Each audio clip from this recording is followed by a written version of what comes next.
Welcome to our special video celebrating 30 years of WWE Raw. As we all know, Raw is the longest-running weekly episodic television show in the United States, and it premiered on January 11, 1993 on the USA Network. Today, we will take a look back at some of the most iconic moments and superstars that have made Raw the flagship program of the WWE. Premiere and early years, 1993 to 1999. The program first aired on January 11, 1993 on the USA Network as a replacement for Primetime Wrestling, which aired on the network for 8 years. The original Raw was 60 minutes in length and broke new ground in televised professional wrestling.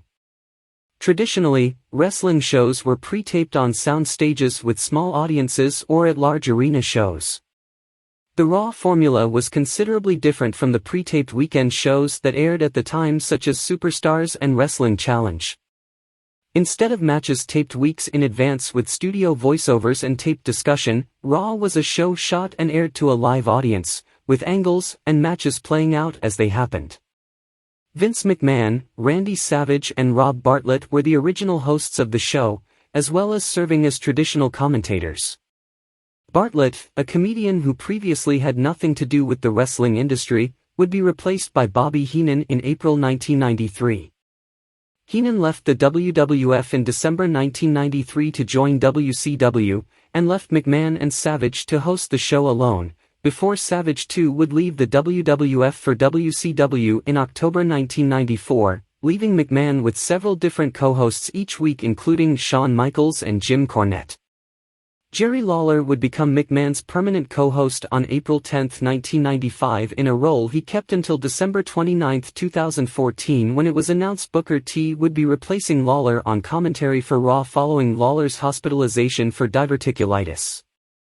Lawler has since been named as a permanent co-host for SmackDown and later pre-shows. On June 8, 2015, Byron Saxton would be replacing Booker as a permanent co-host for Raw following Booker's filming Tough Enough, along with Michael Cole and John Bradshaw Layfield, who joined Raw as a color analyst on April 1, 2013, making Raw announce team consist of Cole, Layfield and Saxton. Corey Graves would later replace JBL. Raw originated from the Grand Ballroom at the Manhattan Center, a small New York City theater, and aired live each week. The combination of an intimate venue and live action proved to be a successful improvement. However, the weekly live schedule proved to be a financial drain on the WWF. From spring 1993 until spring 1997, Raw would tape several weeks' worth of episodes after a live episode had aired. The WWF taped several weeks' worth of Raw from the Mid-Hudson Civic Center in Poughkeepsie, New York in April 1993, and again in June and October. From 1984 to 1986, the Civic Center was the home of another WWF TV show, Championship Wrestling. The first episode produced outside of New York was taped in Bushkill, Pennsylvania in November 1993, and Raw left the Manhattan Center permanently as the show would be taken on the road throughout the United States and had in smaller venues. Raw, uniquely in its day, featured some competitive matches between upper-level talent such as The Undertaker, Bret Hart, Rick Martel, Mr. Perfect, Lex Luger, The $1 Million Man, Ted DiBiase, Irwin R. Shyster, Razor Ramon, Shawn Michaels, Doink the Clown, Yokozuna, Marty Jannetty and the 1-2-3 Kid in its early years. Up until that point, unless it was part of an ongoing feud or a title match, most matches on nationally televised WWF programs were primarily squash matches, which were featured on Raw early on as well. Only Saturday night's main event and the main event generally featured the type of competitive matches Raw had, though unlike Raw, those two programs were run infrequently. Huge storyline developing matches were regularly featured, such as Ric Flair vs. Mr. Perfect in January 1993. This would be Flair's last appearance in the company for almost 9 years. Also, the 1-2-3 Kid's upset victory over Razor Ramon in May 1993 would result in the Kid becoming an upper roster mainstay for years to come. The Monday Night Wars and Raw is War, 1995 to 1999. On September 4, 1995, the WWF's chief competitor World Championship Wrestling, WCW, began airing its new wrestling show, Monday Nitro, live each week on TNT. 1. Raw and Nitro went head-to-head for the first time on September 11, 1995.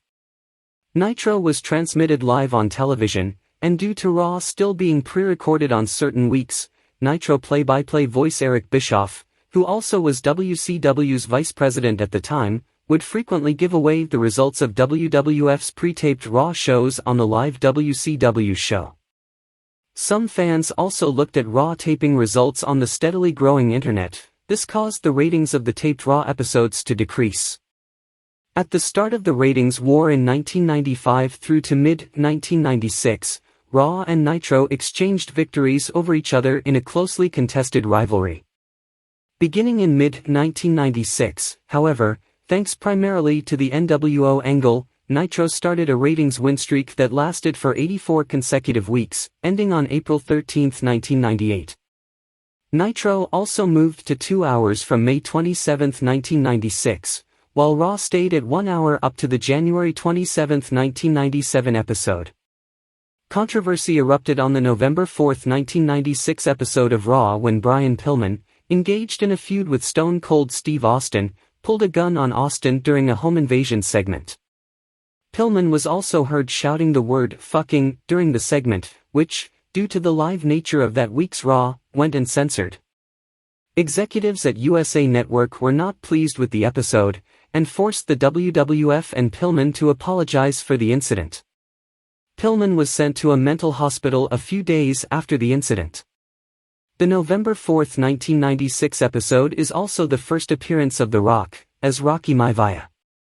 The poor rating, 2.2, for the January 20, 1997 episode of Raw, the night after the Royal Rumble, caused the WWF and USA Network to increase Raw to 2 hours and prevent TNT's Nitro from having an unopposed hour.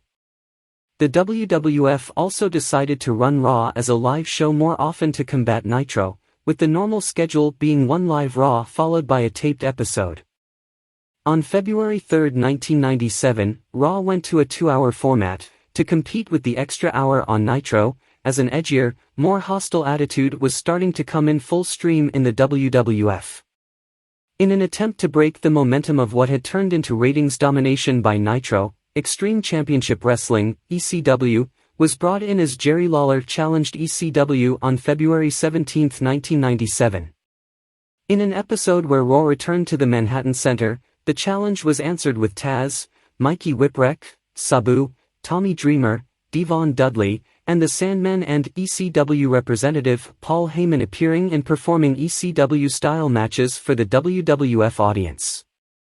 On March 3, 1997, a house show from Berlin, Germany, which was filmed with few cameras and poor lighting and featured an array of cold matches with no storyline builds to them, aired as that week's episode of Raw.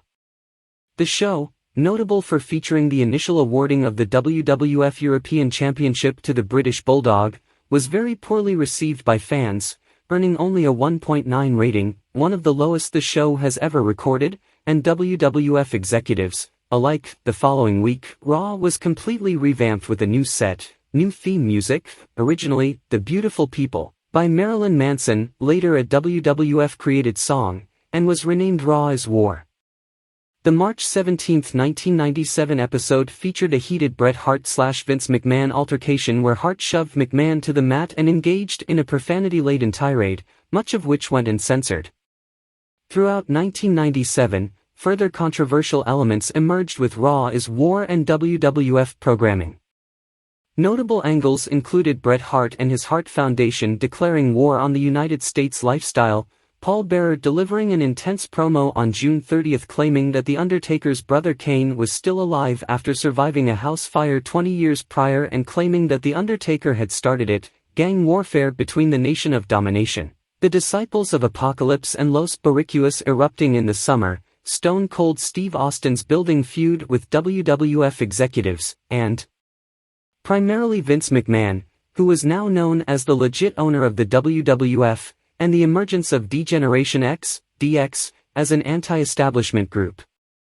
On November 17, Vince McMahon was interviewed by Jim Ross about the infamous Montreal Screwjob at the Survivor Series, and said to the world that Bret Hart screwed Bret Hart and claimed that Hart was a tragic figure on that night, thus starting the Mr. McMahon gimmick. Hart had then left for WCW immediately following the Survivor Series event. Plans which were made by USA Network head 𝗙𝗥 to cancel Raw after its contract with the network expired in May 1998 were prevented after media mogul Barry Diller, who was also a mentor of WWF-affiliated NBC Universal executive Bonnie Hammer, bought the network and ousted 𝗙𝗥.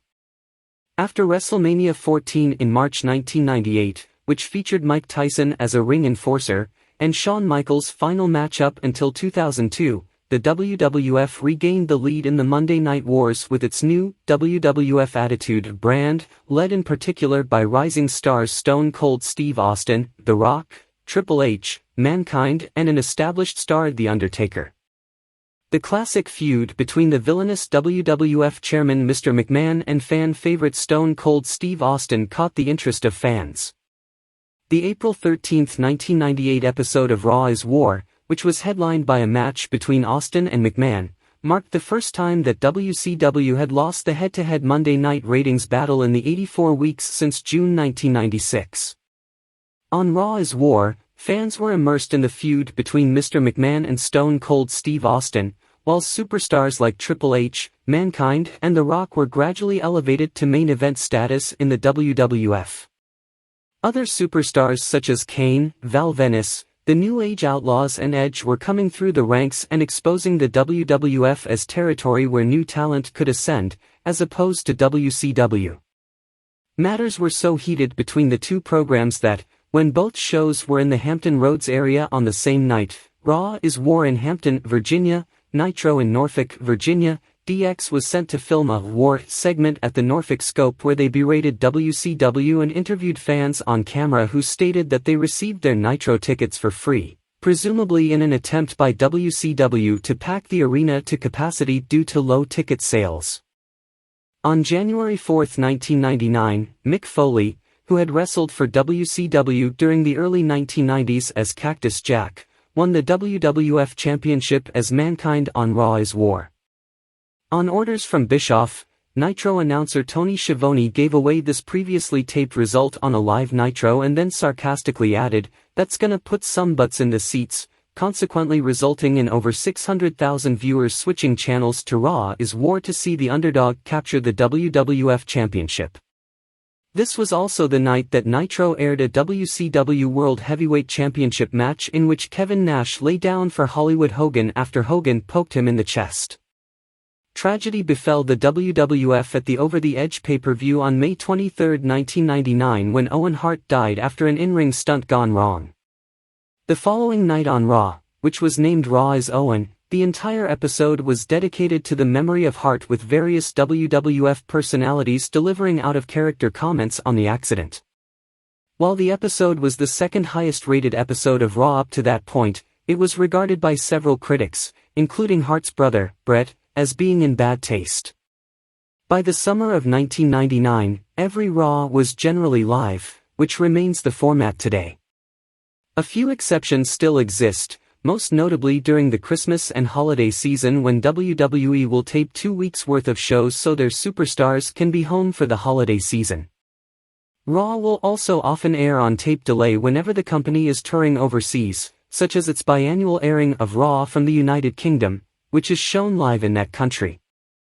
Until the end of its first run on USA Network in 2000, Raw would also often be preempted by the annual Westminster Kennel Club Dog Show, which after WWE's return to USA in 2005 would air on CNBC on Monday nights. On September 27, 1999, Mick Foley helped Raw is War achieve some of its highest ratings ever with a segment featuring himself, as Mankind, and The Rock. In a send-up of the TV series This Is Your Life, Mankind presented people from The Rock's past, such as a home economics teacher, gym teacher and old high school girlfriend, all of whom were hilariously rejected by The Rock. The This Is Your Life segment remains one of the highest-rated segments in Raw viewership history, with an 8.4 rating. WCW Invasion, 2000–2002. In June 2000, Viacom, the parent company of UPN, which aired WWF SmackDown, won the rights of all WWF programming, including Raw is War, for $12.6 million after the World Wrestling Federation Entertainment Incorporated, WWF, sued USA Network over the right of first refusal contractual dispute ruled in Delaware court. Raw is War premiered on TNN, which later became Spike TV, on September 25, 2000. The new television contract with Viacom, TNN/Spike TV's parent company, and the subsequent purchase of competitor WCW led to many changes in WWF's programming content. Just before the final night of Monday Night Wars, Jim Ross was joined in commentary by the owner of ECW, Paul Heyman, who replacing Jerry "The King" Lawler on March 5, 2001, until July 9, 2001. Heyman made a return on Raw is War as a commentator on July 30, 2001, until November 12, 2001. WCW's sharp decline in revenue and ratings led to Time Warner selling selected assets such as the WCW name, tapes, and contracts to the WWF in March 2001. The final episode of Nitro aired on March 26, 2001. The show began with Vince McMahon making a short statement about his recent purchase of WCW and ended with a simulcast with Raw on TNN and Nitro on TNT, including an appearance by Vince's son Shane. The younger McMahon interrupted his father's gloating over the WCW purchase to explain that Shane was the one who actually owned WCW, setting up what became the WWF's Invasion storyline. Following the purchase of WCW and the September 11 attacks, the program was retitled as Raw on October 1, 2001, permanently retiring the Raw is War moniker in the wake of the upcoming United States invasion of Afghanistan. Brand extension, 2002 to 2005. In spring of 2002, the WWF underwent a process they called the brand extension.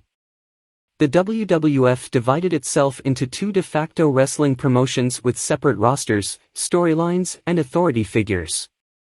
Raw and SmackDown would host each division, give its name to the division, and essentially compete against each other. The split came about as a result of the WWF purchasing their two biggest competitors, WCW and ECW, and the WWF having an abundance of talent on the roster. The brand extension was publicly announced by Linda McMahon during a telecast of Raw on March 18, 2002, and became official the next week. Shortly thereafter, the WWF was legally required to change the name of the company to World Wrestling Entertainment, WWE. Wrestlers became show-exclusive, wrestling for their specific show only.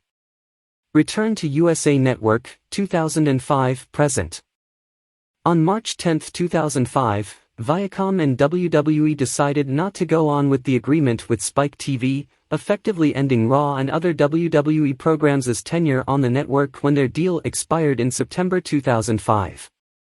On April 4, 2005, WWE announced a 3-year deal with NBC Universal to bring Raw back to its former home, the USA Network, with 2 yearly specials on NBC and a Spanish Raw on Telemundo. On the same week as Ross returned to the USA Network, Spike TV scheduled Ultimate Fighting Championship's live Ultimate Fight Night in Raw's old time slot in an attempt to go head-to-head with Raw.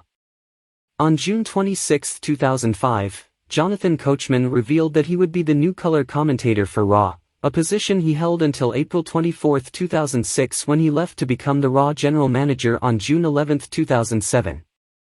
Coachman also did the play-by-play over the next 3 weeks before Joey Styles revealed that he would be the new lead announcer for Raw on the following week after the firing of Jim Ross by Linda and Vince McMahon on October 10, 2005. The show's first night back on October 3, 2005 on the USA Network was billed as the WWE Homecoming, a 3-hour special that featured the return of former WWF/E champions such as Hulk Hogan, Stone Cold Steve Austin, Shawn Michaels, Mick Foley, Triple H and Vince McMahon, along with cameos from legends such as Roddy Piper, Jimmy Hart, Jimmy Snuka, Harley Race, and Ted DiBiase. Also, it featured a 30-minute Iron Man match between Shawn Michaels and Kurt Angle. USA also showed Raw Exposed, an hour of the best moments of Raw during its previous run on USA. WWE announced that Raw received its highest ratings in 3 years. On camera, the show began to be referred to as Monday Night Raw again. During the September 25, 2006 episode of Raw in Oklahoma City, Oklahoma, the opening of Raw suffered a blackout.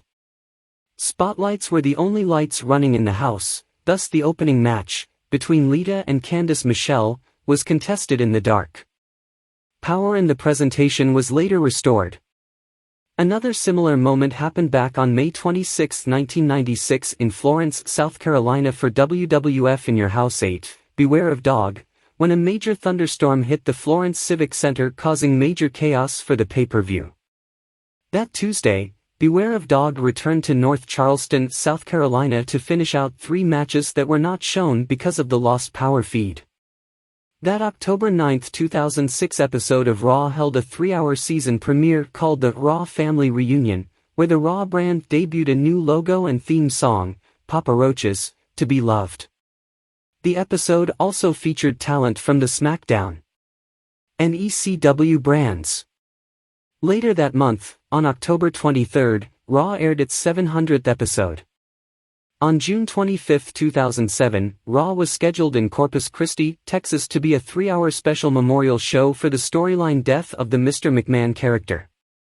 2 weeks earlier, the show had broadcast an angle in which Mr. McMahon was presumably murdered by a bomb planted within his limousine. That Mr. McMahon tribute was cancelled on the day it was due to air after the real-life death of 𝗙𝗔𝗜𝗥 and his family. The show was hastily cancelled, the audience was denied entrance to the arena, and that night's episode instead became a 3-hour tribute to Benoit, airing highlights from the WWE DVD Hard Knocks, the 𝗙𝗔𝗜𝗥 story, and a selection of Benoit's most famous matches. Several wrestlers paid tribute in the form of real interviews about him, and Vince McMahon broke character to address the viewers about what had happened. However, when the facts of Benoit's death came to light, WWE pulled this episode from international markets, which aired Raw on a tape delay basis. Several channels announced the episode was being withheld for legal reasons. A substitute Raw, hosted by 𝗙𝗔𝗜𝗥 from WWE Studios, was created featuring recaps of John Cena's WWE Championship victories, mainly the ones that had occurred over the past year. The episode started with a message from Vince McMahon, which originally aired on the June 26 episode of ECW. Some countries that received WWE programming up to 3 weeks late had all 𝗙𝗔𝗜𝗥 matches edited out. On December 10, 2007, Raw celebrated its 15th anniversary in a 3-hour special on the USA Network. The Raw 15th Anniversary DVD was also released, which featured some of the most memorable moments in Raw history, hosted by 𝗙𝗔𝗜𝗥. From 2010 to 2011, the heel stable The Nexus feuded with John Cena and the WWE Raw roster. On September 19, 2011, Triple H fired The Miz and R-Truth. End of brand extension, 2011 to 2012. From July 2010 to July 2012 there was the anonymous Raw general manager after firing the previous general manager, Bret Hart, who ran Raw intermittently. In August 2011, the brand extension was suspended with superstars from SmackDown appearing on Raw as well, and vice versa, and the show was named Raw Super Show. It was revealed the anonymous Raw general manager was Hornswoggle on July 9, 2012. Moved to a 3-hour format, 2012 to 2016.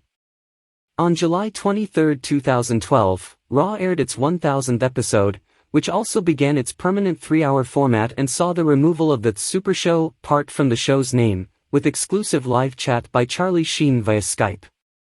On January 14, 2013, Raw celebrated its 20th year on the air.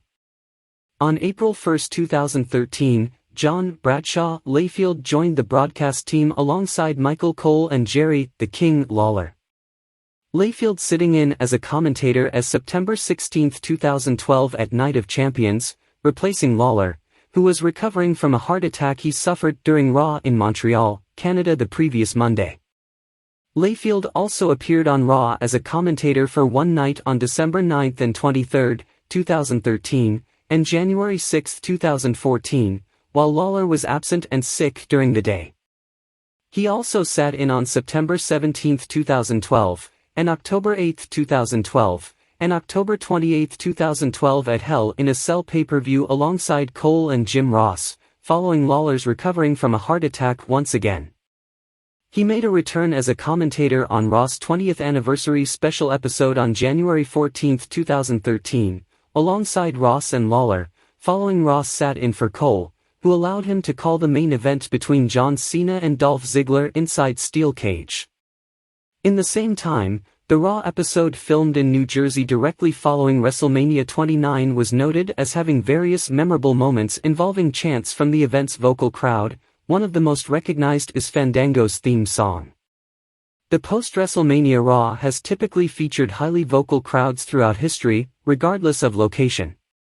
On January 26, 2015, the post-Rumble Raw in Hartford was postponed due to a major winter storm and travel bans across Connecticut that were occurring at the time, and that night's episode instead became an exclusive interview inside the WWE World Headquarters in Stamford, Connecticut, the weather reports from John Layfield, and the clips from the night before, albeit with commercial breaks, courtesy of the WWE Network.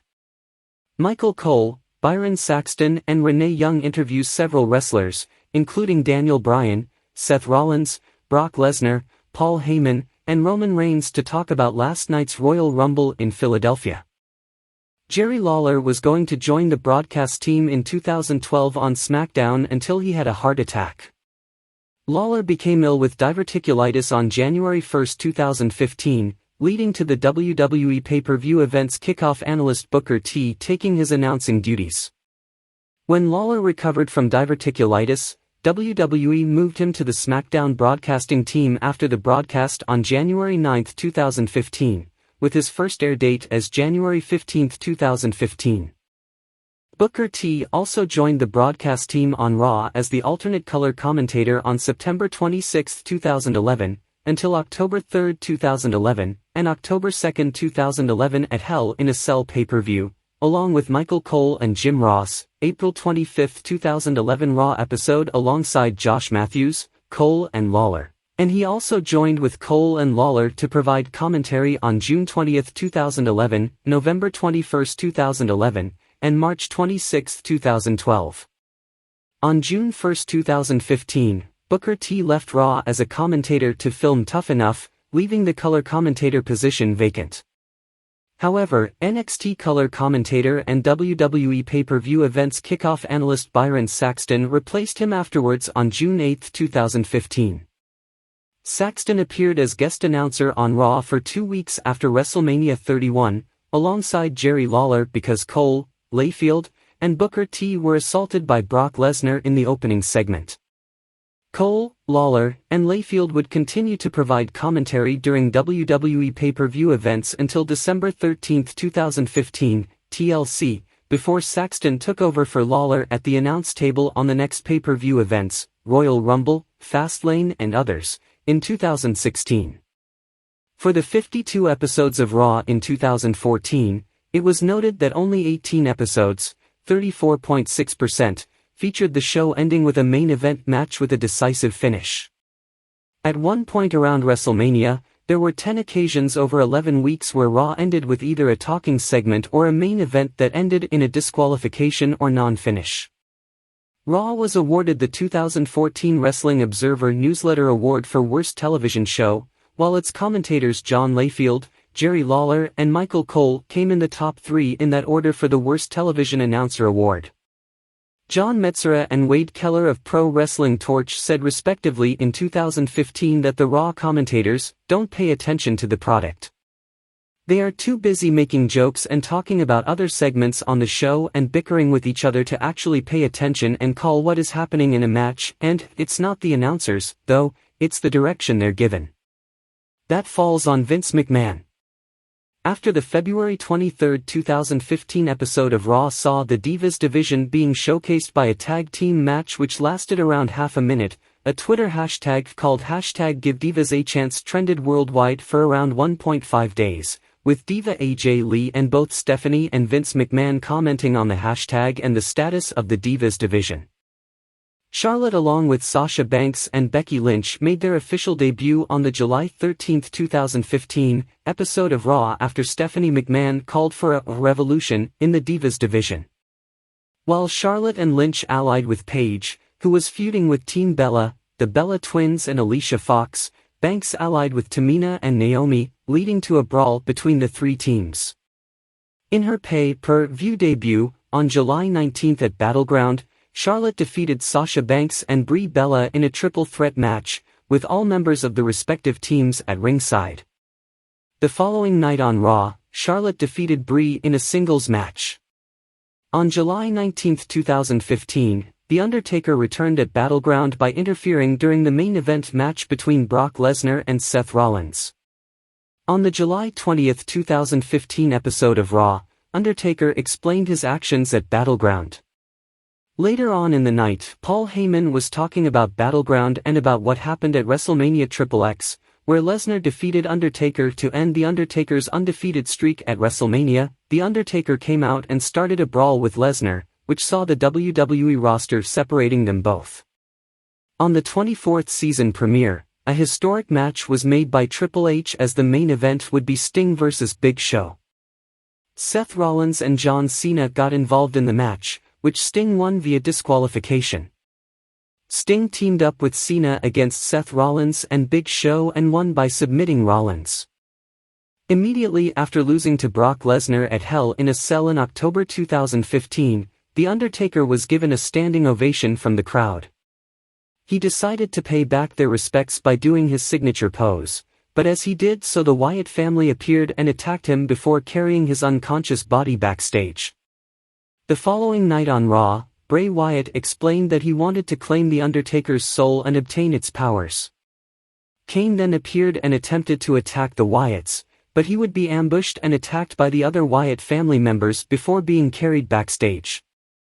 On the November 9, 2015 episode of Raw from Manchester, United Kingdom, The Undertaker and Kane reunited as the Brothers of Destruction, re-emerged and attacked the Wyatt family.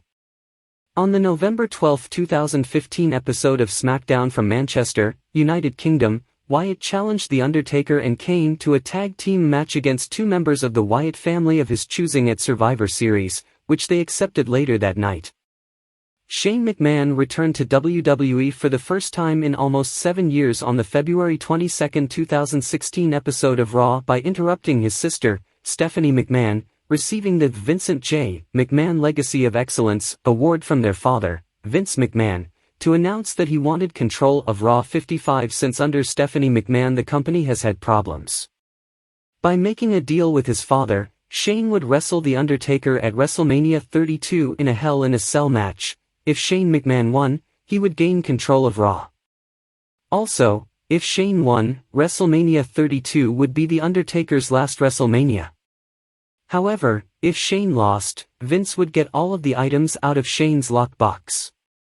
Although Shane McMahon lost to The Undertaker at WrestleMania 32, he was general manager for a while. 58 The February 29, 2016 episode of Raw, which was broadcast live from Bridgestone Arena in Nashville, Tennessee, marked the first time the show aired on a leap day in its 23-year history. That night's episode featured Stephanie McMahon's speech after accepting the Vincent J. McMahon Legacy of Excellence award from Mr. McMahon from the week after Fastlane, and the main event between Dean Ambrose and Alberto Del Rio, with the League of Nations King Barrett, Sheamus and Rusev, which ended in a disqualification win for Ambrose, while Del Rio, Barrett, Sheamus, Rusev and Triple H attacked him. Triple H would wrestle Ambrose for the WWE World Heavyweight Championship at Roadblock, where Triple H won by pinfall and retained the title. On the March 14, 2016 episode of Raw from Pittsburgh, Pennsylvania, Roman Reigns came back and had a brawl with Triple H after a win against Dolph Ziggler, in which Reigns hit Triple H with a LED monitor on his head, which required Triple H to need stitches. The referees, including Rod Zapata and Derek Moore, except the injured Dan Engler, the securities, Mark Henry, Jack Swagger and the Usos had to stop Reigns' attack. The Undertaker also came back and chokeslammed Shane McMahon in front of his father, Vince. Second brand split, 2016 present. On May 25, WWE reintroduced the brand split, with distinctive rosters for both Raw and SmackDown. On the July 11, 2016 episode of Raw, Vince McMahon named Stephanie McMahon the commissioner of Raw. The following week, Mick Foley was introduced as Raw's new general manager. Color commentator Corey Graves replaced JBL immediately following the 2016 WWE Draft. As part of the new era, Raw received a new logo and a new set with red ring ropes, a brand new stage, used at SummerSlam. Furthermore, the broadcast table was moved to the entrance ramp similar to how it was in 2002 to 2005. On October 3, Raw made history once again by having their women face off in the main event for the first time since December 6, 2004, as Sasha Banks defeated Charlotte by submission to regain the WWE Raw Women's Championship, and on October 30 had the first women's main event Hell in a Cell match. In October 2016, Bill Goldberg returned to Raw after 12 years, and Raw got a big boost in ratings. On October 17, Goldberg returned to Raw to answer Brock Lesnar's challenge, which he accepted at Survivor Series. Raw made history once again by having their women face off in the main event for the first time ever in a Falls Count Anywhere match as Sasha Banks defeated Charlotte by submission to regain the WWE Raw Women's Championship. On January 22, 2018, WWE celebrated the Raw 25 years, with a simulcast show at the Barclays Center in Brooklyn and the home of the first Monday Night Raw, the Manhattan Center. The following week, Raw updated its graphics and theme songs. On the February 19 episode of Raw, 6 days before Elimination Chamber, 7 participants of the men's Elimination Chamber match, Braun Strowman, Elias, Finn Balor, John Cena, Roman Reigns, Seth Rollins and The Miz, were involved in a gauntlet match that began with Reigns and Rollins. Strowman won the gauntlet match by pinning The Miz in what was the longest match in WWE history, lasting nearly 2 hours. From June 24, 2019, WWE implemented an order from Vince McMahon that there would be no wrestling during commercial breaks to Raw and SmackDown. An exception was during split-screen viewing of both the match and commercials. This led to matches having breaks and restarts, and best-of-3 falls matches with relatively quick falls. This measure was discontinued after the March 9, 2020 episode of Raw as a result of the COVID-19 pandemic, with all future episodes of the program being recorded at the WWE Performance Center beginning with the following week's episode. On May 21, 2021, WWE announced that they will return in front of live fans with a 25-city tour. Therefore, the July 12, 2021 edition of Raw would be the final WWE Thunderdome show.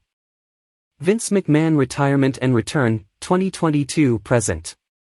On June 17, 2022, amidst an investigation by WWE's board of directors into reported hush money paid to a former employee by Vince McMahon following an affair, Mr. McMahon stepped down as chairman and CEO of WWE and was replaced by his daughter, Stephanie McMahon, as the interim chairwoman and CEO of WWE.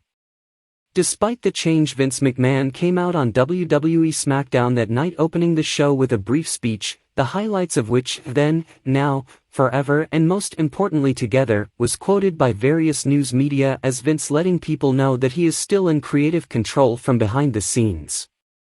On July 22, 2022, Vince McMahon officially announced his retirement on Twitter, saying, "At 77, time for me to retire.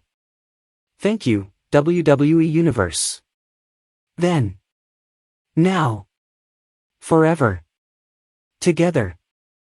Following Vince's retirement announcement, Stephanie McMahon was officially named chairwoman while she and Nick Khan were named co-CEO of WWE.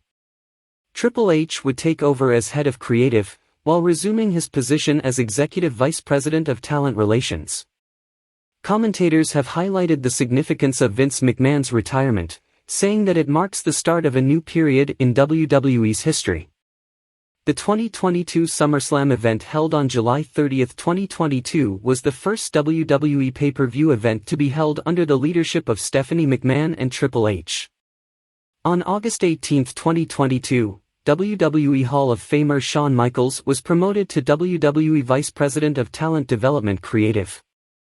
On September 6, 2022, WWE announces Paul "Triple H" Levesque's promotion to Chief Content Officer.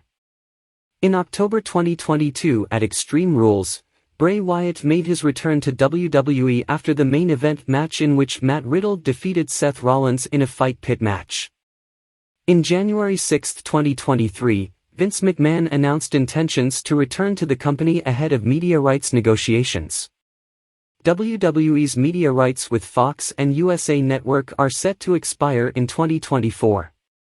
That same month, J.P. Morgan was hired to handle a possible sale of the company, with companies such as Comcast, owners of NBC Universal and longtime partners of WWE, Fox Corp., broadcaster of SmackDown, Disney, owners of ESPN, Warner Bros. Discovery, broadcasters of rival promotion AEW, Netflix, Amazon, Endeavor Group Holdings, owners of UFC, and Liberty Media being in the speculation for buying the company, with CAA and Saudi Arabia's Public Investment Fund also on the list.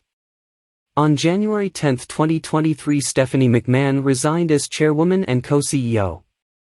On the same day, Vince McMahon assumed the role of executive chairman of the WWE while Nick Khan became the sole CEO of the WWE.